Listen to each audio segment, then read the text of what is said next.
Welcome back. This is the final installment of this series, and I'm afraid I'm going over 66. I kind of lost count of where I was at, but as I had these movies picked out before I ever started this series, and then I found a whole other box of DVDs I forgot I had, and there were some more in it, so I'm going to tack on some more at the end, so it's probably going to be around 70. So we're looking for maybe 70 horror movies that you may or may not have seen. So let's get started. First off, now horror fans, if you're a horror fan like me, if you've read about a movie from way back in the day that helped set the standard for horror movies today, you've probably tracked it down and watched it. It's what we do. Well, I saw this movie as a child, and I shouldn't have watched it as a child, but, you know, you go to the rental store with your parents, and a lot of times they don't pay attention to the ratings, and they rented this movie, and I saw it, and it definitely put a scar on what I would consider horror movies to be later on. A lot of horror movies really don't scare me, but it's the weird ones, the ones that are kind of out there that do. And one of those movies for me is this one. This is the original. They recently remade this movie, but this is the original, The Last House on the Left. It's an early Wes Craven film, and it's one of those movies that it could happen. It's about these two girls. One of them, it's her birthday. They go to the city to go to a concert, and along the way they meet up with some unsavory characters. And I don't want to go too much into it, but there's a lot of brutality, a lot of, I'll say, sadomasochistic type activity that takes place in this movie.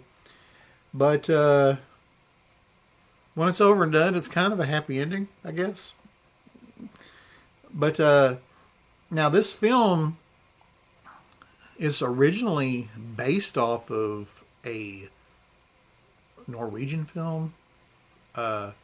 Maybe it's called Rites of Spring, or Rite of Spring. I may be completely wrong with that title, but I've seen that one too. I think Max von Sydow is in that, and this movie is a derivative of that movie. But anyway, check that one out. Next, I got a Clive Barker film. No, it's not Hellraiser. It's Nightbreed. The book for Nightbreed was originally called Cabal, which I read the book way before the movie ever came out, and I'm glad I did. The book is better than the movie. It's one of those instances. But this gives you more of a visual of the insane things that Barker is trying to convey to you in the book, Cabal. It's about a bunch of freaks that live in a graveyard. The graveyard's called Midian, and there's a huge underground network of... It's a city where the monsters live, more or less. And the monsters, probably over half of them aren't necessarily evil. They're evil by necessity because they're trying to stay hidden from the outside world. And yeah, it's a good flick. Plus, David Cronenberg actually plays in the movie. He's a psychiatrist, doctor type. Check that out. Next, Wes Craven again, Serpent and the Rainbow. Wes Craven's had a lot of movies, as we all know. But it's the little weird ones that I like, and this is one of those. I could have put Shocker on this list. I could have put People Under the Stairs. I'm not going to go dig them out. But I like this one, Serpent and Rainbow. It was original. It was a unique take on the whole zombie type movie, where with not like zombies, but like Haitians that were doing what they did, And it's one of those movies that blurs the lines between, is this really happening, or have I lost my damn mind? Next is a low-budget indie film that I really enjoyed. And it's a H.P. Lovecraft-inspired Cthulhu-ish type movie. It's called The Resurrected. This came out in 91. I'll just read you a little thing on here on the back. Since the beginning of time, man has struggled with death. Now, Charles Dexter Ward, who is a popular character in the Cthulhu mythos, a wealthy scientist, may have found a way to beat it. Using an ancient diary and unsavory human remains, he begins a terrifying and bloody pursuit for immortality. By the time his wife hires a private investigator to halt the horrible experiment, it's too late. The dead have been resurrected. So, okay. Next is an Australian movie that I pulled from the Fangora book that I mentioned in the first video, because I had never seen it, never heard anything about it, and I found a copy online on eBay of all places years ago, and apparently it was released at Walmart as a DVD 2-pack, but I don't know what the movie that went with it was, because I just bought this one. The movie's called The Ugly, a chilling and frightening mind game.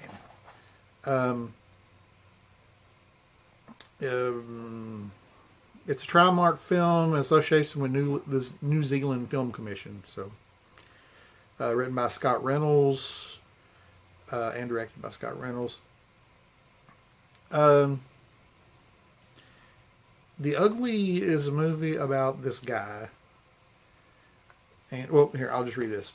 Simon Cartwright, a psychotic serial killer institutionalized for 5 years, requests a famous and controversial psychiatrist to reevaluate him. At first drawn to her patient by some strange erotic tension, the doctor believes Simon can be rehabilitated, but as she delves deeper into his psyche, she slowly realizes Simon has skillfully manipulated her. Horrified by her initial mistake, the doctor observes the macabre visions resurface in Simon through the grisly and demonic power called the Ugly.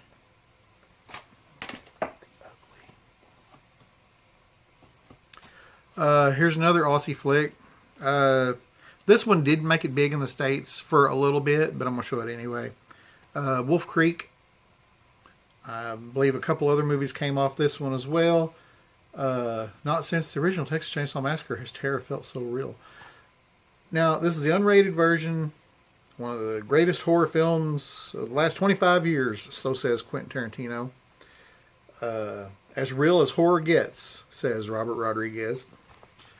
I enjoyed this movie. Does not have a happy ending, which that doesn't spoil anything. But what I didn't like about it is the way they introduce the killer to you. Because when it happens, as I'm watching it, I'm thinking, that's the killer? That's the killer? No, that's the killer. Okay, I'm with you now. But it took a minute. It took a minute to realize this is what's doing all this. But it is what it is.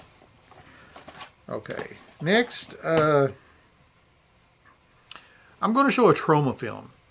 Now, trauma films really shouldn't make this list because trauma films are more comedy than they are horror. If you've seen any of the trauma stuff, Toxic Avenger, Nukem High, Redneck Zombies, any of those movies. But this one is a little different, so I thought I'd include it on this list, and the movie is Luther the Geek.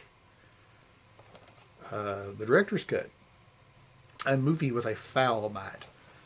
A young country boy is plunged into the depths of homicidal madness after witnessing the strange exploits of a carnival geek.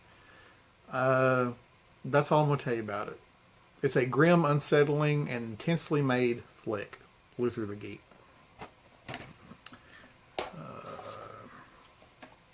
This is a movie, again, I saw as a younger man.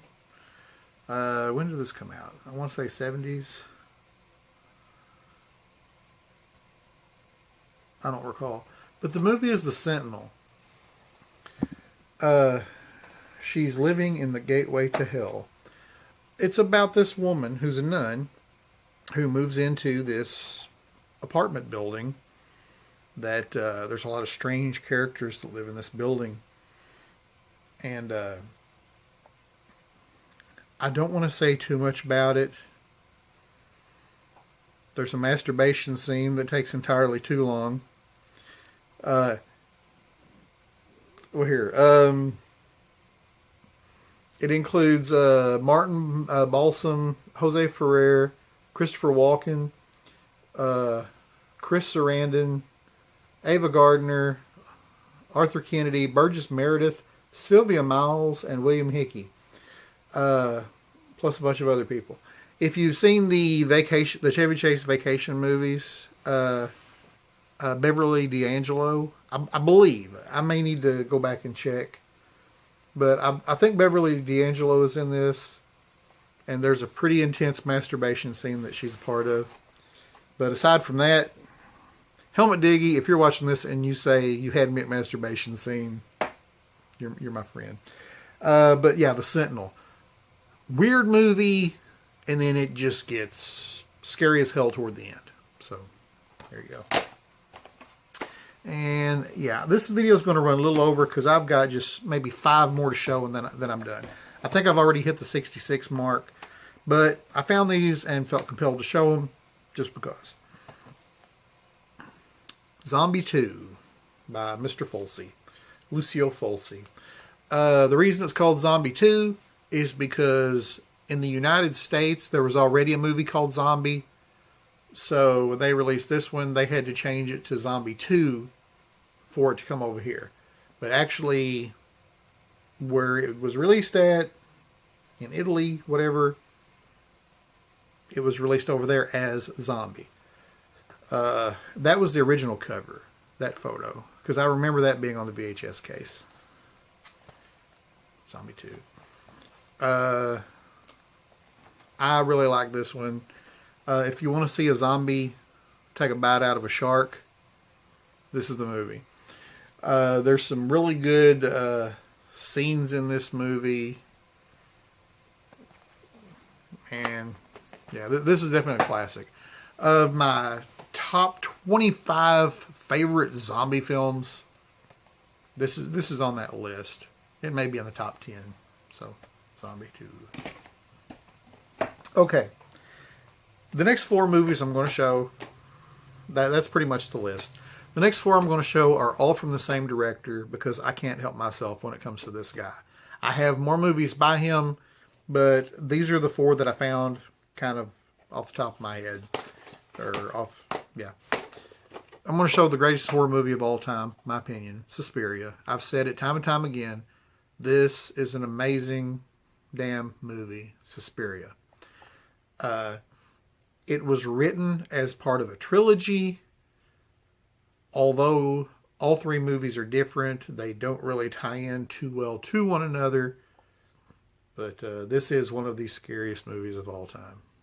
The soundtrack alone by the band Goblin is enough to traumatize you. Great, great movie. I'm not going to talk about it because I've talked about it enough. And the other 3 movies are from the same director, Dario Argento. Tenebrae. These are like runners-up. Opera. And this is part of a 2-pack. The first movie being Satanic Rites of Dracula, which is not Dario Argento, but the second part is Deep Red Hatchet Murders. Now, think about this movie. The U.S. release for this, they kind of butchered. They chopped it up, and some of it isn't in order. And I'd like to get, like, maybe a director's cut of this film sometime somewhere, if there is one. I really haven't looked to see if there is. But Deep Red Hatchet Murders, it's more of a mystery intrigue kind of movie, but it's an Argento film, so I'm considering it giallo, horror, whatever. So that's my list of those movies. If you enjoyed this, please comment below and let me know. Chris Kibler, if you're watching, I am going to go back and do my fantasy film list. Over a year ago, I said I was going to do the top 100 greatest fantasy films, in my opinion, of all time. And I shot one video that had 10 of them in it.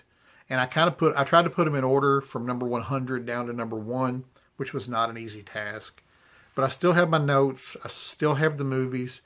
And I'm going to start over with that and do it more like this one, where I just try not to be so creative in the process of shooting. Because if you go back through my videos and find that one, you'll see that each one was shot with a background of its own and information across the bottom. And I really tried to go into detail, but it was too much to keep up with. But I will do that in the future. I will do my 100 greatest fantasy films of all time. So thank you for helping trudge through this. I appreciate all the comments that I've been getting on these videos from new subscribers and old subscribers alike.